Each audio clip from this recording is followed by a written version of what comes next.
Hello, Trevor Sheridan from AppAdvice.com again, and now iPad 1 and iPad 2 comparisons continue. So we have Back to the Future Episode 1, which was one of the few games that really made the iPad 1 look slow and archaic and just not powerful for a full-size game that runs so well on the Mac or PC.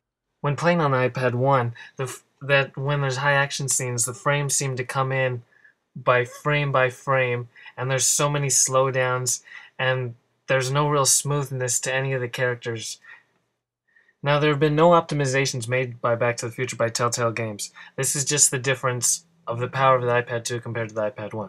First, you can see that it starts faster, which was a given. But now, the real question is the smoothness of the frame rate throughout the gameplay, with no work done by Telltale Games, unlike Infinity Blade, Real Racing 2 HD, and a couple others. Now, here's a heavy-duty action scene on the iPad 2, and there's not one slowdown at all. On the iPad 1, it's really chugging along.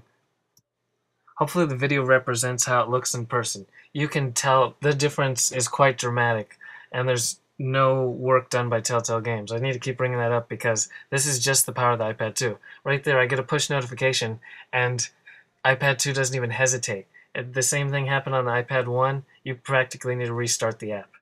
When you're looking at Marty Fly and Doc Brown, the character design actually looks like the Mac version. When you look at the Mac version, you look at the iPad 2 version, there's not much difference at all. But when you look at the iPad 1 compared to the Mac, it really looks bad.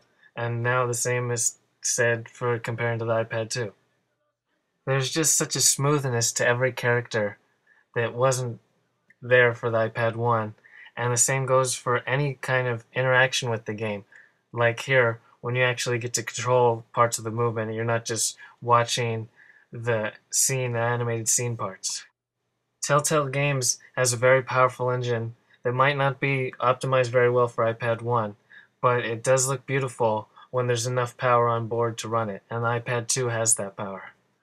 Here's to hoping that Back to the Future Episode 2 actually gets a special iPad 2 version, which would really look amazing.